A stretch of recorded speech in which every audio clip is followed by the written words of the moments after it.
Today, the Favell Museum online educational video will share some of our Southwest pottery.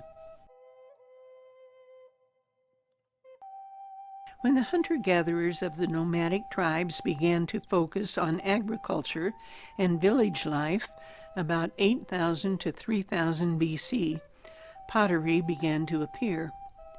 There is some evidence that early tribes began lining their cooking baskets with mud in order to make a more durable vessel. They realized that the hardened clay, without the basket, made a superior container, especially for cooking. Pottery was made using a technique called coiling. Thin pieces of clay were shaped into a bottom, and additional pieces were laid on top to build the sides of a pot upward by pressing coils together and scraping to smooth and shape before firing. Natural earth clays are found throughout the Southwest, and gathering clay was a family event. Once gathered, it undergoes a cleaning process, which involves soaking, screening, drying, and repeated screening until all debris is removed. Clay requires a temper, the addition of sand or volcanic ash, to prevent cracks during drying and firing. Pieces of broken and pulverized pottery are often used for tempering. Pottery colors can range from yellow to orange to red.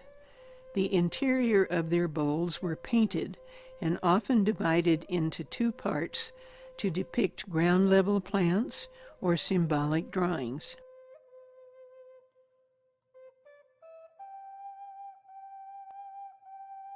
Salado pottery is named for the Salt River in Arizona, or Rio Salado in Spanish, and shows up amid the violent late 1100s to 1400s. Around 1100, the Salado began making their black and white pottery in the Tonto Basin and hills of northern Arizona. Salado was a blending of all three major cultures, the Hohokam, Mogollon, and Anasazi. Early Salado pots were predominantly red or brown, and for the next 100 years, experimentation produced other designs and colors. The early pots are often referred to as redware. Distinct to the Salado culture are the black interiors of many of their pots.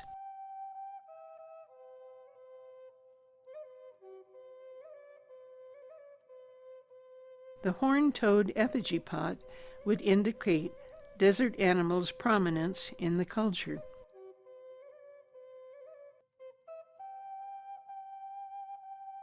The Mimbres lived in southern New Mexico, near a river where the willows grow.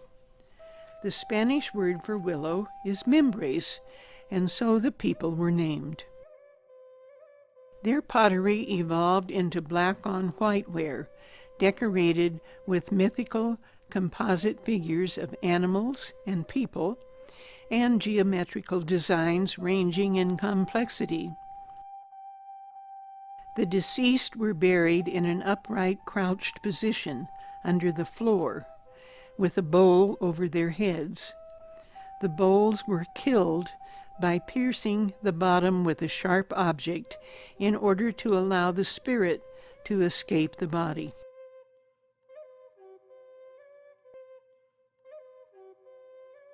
The Anasazi lived during the classic Pueblo period that began around 1100 AD and ended 300 years later. About 1400, ancestral Pueblo peoples were often referred to by the Navajo as Anasazi. Anasazi pottery was predominantly white clay with black geometric designs. The black paint was made from a dye made from boiling shoots of woodland aster.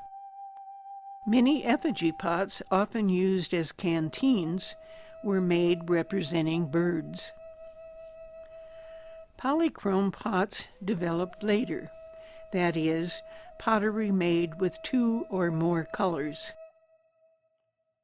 The Anasazi were noted for their spectacular cliff dwellings, Mesa Verde being the largest and most spectacular. The population became too large for the region's resources, and drought left the fields barren, forcing the Anasazi to leave.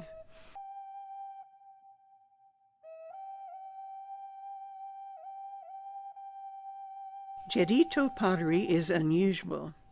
First, it can be directly linked to a modern group, the Hopi, who still make similar types of pottery.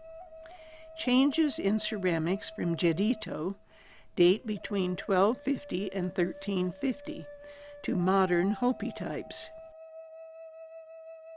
Secondly, Jeddito is one of the few historic southwestern ceramics fired with coal, which burns hotter and produces high-quality product that was much desired as a trade item.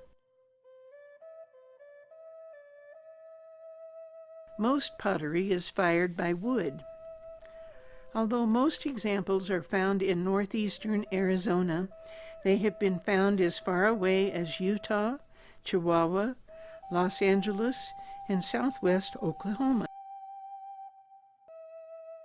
Hopi oral history indicates that when groups were leaving a village site, they would purposely break all the pottery they couldn't take with them, leaving evidence of who once lived there. The Favell Museum is a fascinating place. Every day we learn something new, which opens another door into the past. Thank you for listening.